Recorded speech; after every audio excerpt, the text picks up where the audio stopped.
Selamat berjumpa kembali dengan kami, channel Film Legenda Nusantara. Dalam channel ini, kami akan menyajikan cerita-cerita legenda, cerita-cerita sejarah Nusantara, kejayaan Nusantara. Semoga kita semua akan menyadari bahwa negara kita, Nusantara, adalah negara yang sangat luar biasa. Salam NKRI. Kemelut Belambangan bagian 111. Mengetahui bahwa dia berhadapan dengan seorang datuk wanita yang sakti, Tejakasmala tidak membuang banyak waktu lagi. Dia mengumpulkan seluruh tenaga saktinya, mengerahkan Aji Condromowo, yaitu ilmu pukulan yang merupakan aji pamungkasnya. Kedua tangannya sampai ke siku berubah merah seperti membara dan mengepulkan uap, lalu dia menerjang maju dan menyerang dengan mendorongkan kedua tangan yang dipenuhi hawa panas itu ke arah Nini Kuntigarba. Nenek itu pun mengenal pukulan ampuh dan berbahaya, maka ia pun menancapkan tongkat hitamnya di atas tanah lalu menekuk kedua lututnya dan menyambut pukulan itu dengan kedua tangan pula sambil melompat ke depan. Cut! Blaar! Dua pasang telapak tangan itu saling bertemu dan di sekeliling mereka terasa getaran yang mengguncang kuat sehingga beberapa orang yang sedang bertempur dan berada di dekat situ, terpental. Tubuh Nini Kuntigarba terpental sampai 3 tombak ke belakang dan jatuh terbanting. Sebaliknya, Tejakasmala juga terlempar dan jatuh berguling. Mendengar keluhan gurunya ketika terlempar tadi, Djoko Darmono terkejut.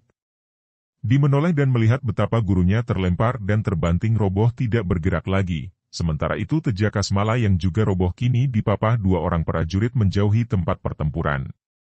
Pada saat itu, 4 orang prajurit Belambangan datang menyerang. Saking marah dan sedihnya melihat gurunya roboh, Djoko Darmono mengamuk dengan sabuk merah dan kerisnya dan serangannya sedemikian dahsyatnya sehingga 4 orang prajurit itu roboh.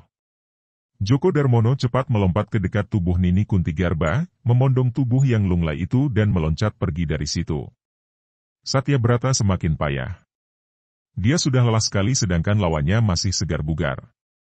Tiba-tiba dia melompat ke belakang, mencabut pistolnya dan menembak 2 kali ke arah Bagus Sajiwo. Dar-dar.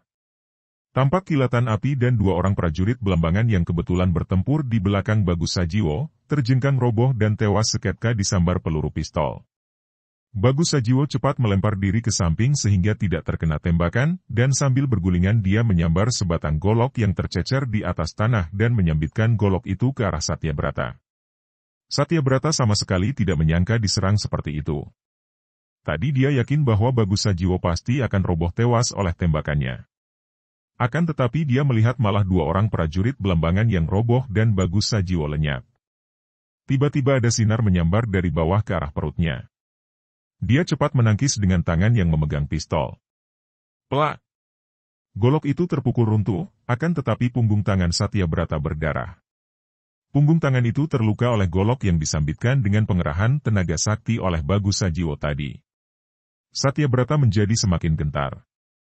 Sungguh sakti mandraguna lawannya itu dan kini Bagus Sajiwo malah tidak tampak. Meremang bulu tengkuknya. Bahkan pistol peluru emasnya juga tidak dapat merobohkan Bagus Sajiwo. Ketika dia melihat ke kanan kiri, dia melihat betapa pasukan Belambangan juga sudah terdesak hebat.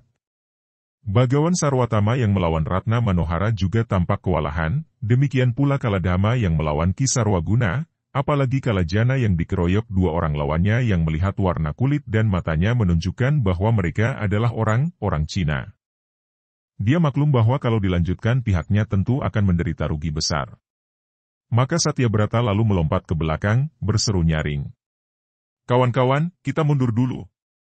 Setelah berkata demikian, dia menggunakan Aji Tunggang Maruto, tubuhnya berkelebat lenyap saking cepatnya dia bergerak. Dwi Kala dan Bagawan Sarwatama juga melihat betapa pihak mereka akan kalah, maka mendengar ini, mereka juga berlompatan pergi. Dwi Kala memberi aba-aba kepada anak buah mereka untuk melarikan diri.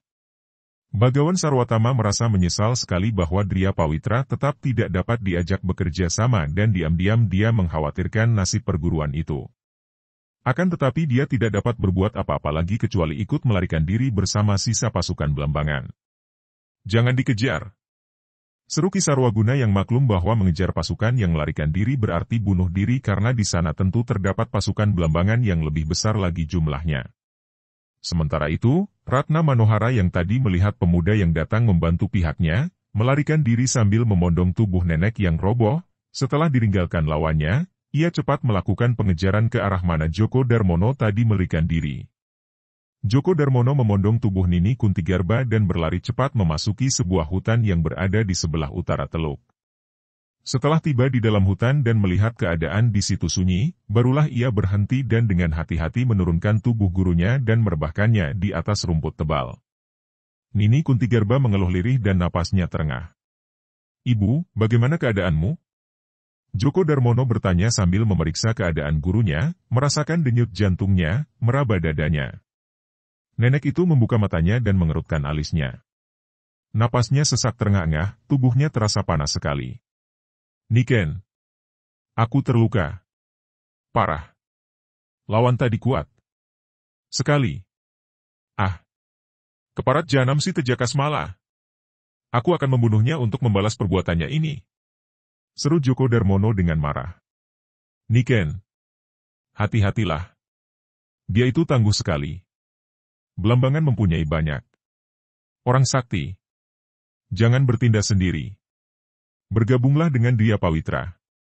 Kalau perlu dengan para satria Mataram." "Ah." Nenek itu merintih dan menggunakan kedua tangan menekan dadanya. "Ibu, bagaimana rasanya? Aku akan mencarikan obat untukmu." Nini Kuntigarba menggeleng kepala. "Percuma. Lukaku tak dapat disembuhkan." "Ah. Niken, jaga dirimu baik-baik." Kepala itu terkulai lemas. "Ibu. Ibu." Djoko Darmono menubruk dan mengguncang tubuh nenek itu, namun Nini Kuntigarba telah mati. Djoko Darmono atau Niken Darmini menangisi jenazah gurunya.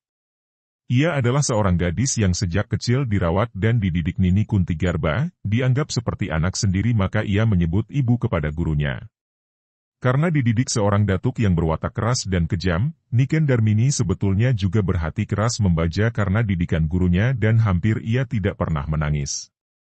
Akan tetapi saat itu, ia benar-benar merasa berduka. Satu-satunya orang yang dekat dengannya, yang menyayang dan disayangnya, tewas meninggalkan ia seorang diri di dunia. Ia amat menyayang gurunya yang dianggap sebagai pengganti orang tuanya. Sebetulnya, Nini Kuntigarba bukan seorang datuk sesat yang jahat, hanya ia memiliki watak yang amat keras dan ia dapat bertindak kejam terhadap mereka yang berani memusuhinya. Bahkan terkadang nenek itu juga bersikap membela keadilan dan berani menentang siapa saja yang dianggapnya tidak adil. Baik atau jahatnya seseorang hanya sebutan menurut pendapat orang lain dan setiap pendapat orang selalu ditentukan oleh penilaiannya. Dan yang menjadi dasar dari setiap penilaian adalah kepentingan si penilai, kepentingan si aku. Kalau kita merasa dirugikan oleh seseorang, maka kita anggap orang itu jahat. Sebaliknya kalau kita merasa diuntungkan oleh seseorang, maka kita menganggap orang itu baik. Maka jelaslah bahwa pendapat yang berdasarkan penilaian itu hanya merupakan kebenaran semu. Yang dianggap baik oleh seseorang belum tentu baik bagi orang lain dan demikian sebaliknya. Yang dinilai baik atau jahat itu belum tentu benar. Andai kata semua orang di dunia menganggap seseorang itu jahat sekali, akan tetapi kalau orang itu bersikap baik dan menguntungkan kita, bagaimana mungkin kita menganggapnya jahat?